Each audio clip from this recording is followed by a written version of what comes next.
Isn't she lovely? This is a Shishikashira Japanese maple, also known as the lion head maple. And what you might be able to tell, the leaves are starting to turn color. And with that, it indicates what already is quite known. Summer is over, we're entering into fall, heading for winter. And this is one of the times that you could potentially repot a maple. Advice, of course, is to do it in early spring. I'm going to do it today. Why? Because this I got for my birthday in the middle of summer. It is in substrate that I don't know. It's in a pot that I don't know. And I just want to know what my roots look like before I enter winter.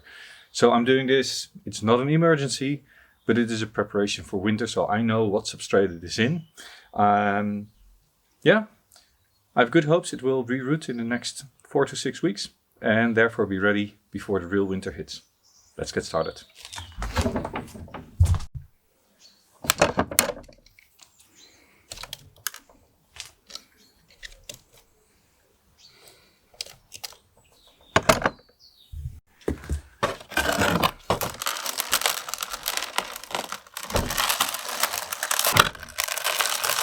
Lovely roots,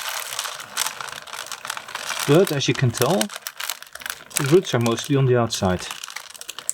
Let's do something about it and let's find another pot to put this in. This is a drilled ceramic pot. It has some sort of a watering drainage hole, but it's not optimal.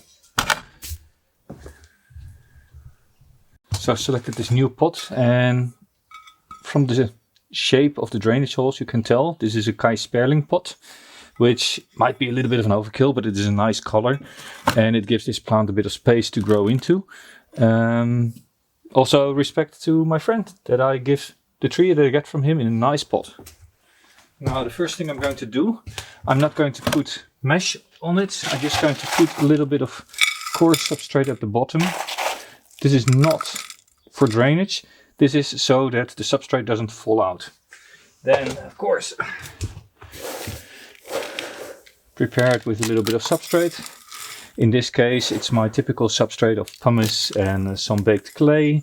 There is a little bit of pine bark in it and a bit of cocoa husk. And this is actually recycled from a cuttings bed that I cleared out yesterday.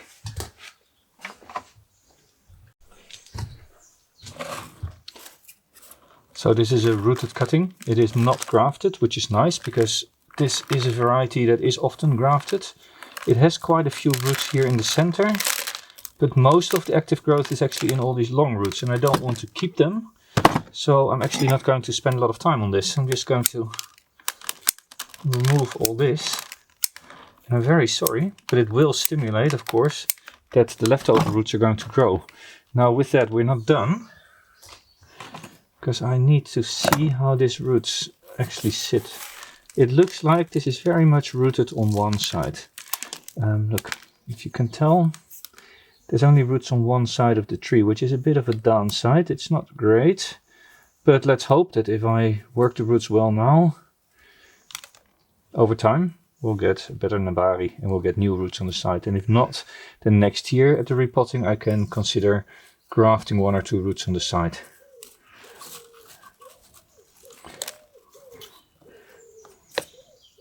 So now they're sort of loose. The roots are not intertwined anymore. It's not great. This really is not great. But as said, I needed to see these roots. And now it's also clear why I wanted to see these roots. Let's get this out. All intermingled.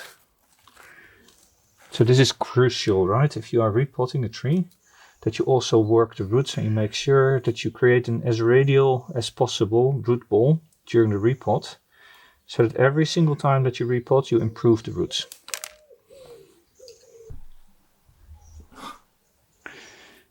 So then if you can tell, but here there's a root that is coming out here on the top and it goes down and then comes out as a root on the other side.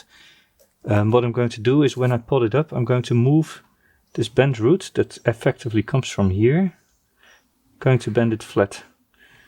So this is the way it's going to be in the pot.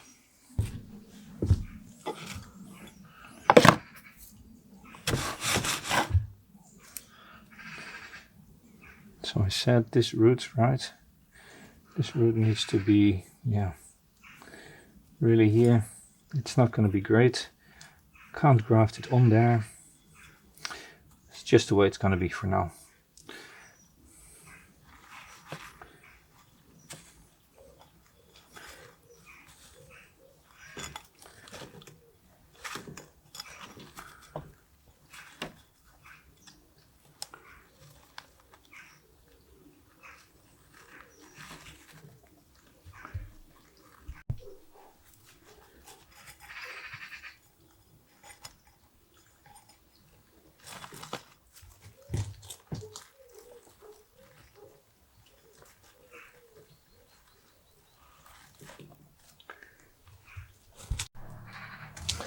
So the wires are now tight, but the tree is still wobbly, but you can see it is not the roots moving, it really is the connection from the roots to the trunk, and that's because it is rooted only on one side. I guess this is just how I'll have to deal with it for now. I'm going to plant it up quite deeply, and hope that here on the side I'll get new roots. What I'll do, I'll hope that this helps. I'm going to clip the bark a little bit on the bottom, just scarring it, in the hope that new roots will form from the scar tissue. Now it's a matter of backfilling it. Note that it is sitting at a little bit of a slant, but that is because this is the new top for my tree. So it goes up to the right and the top comes back to the left. Let's fill this back up.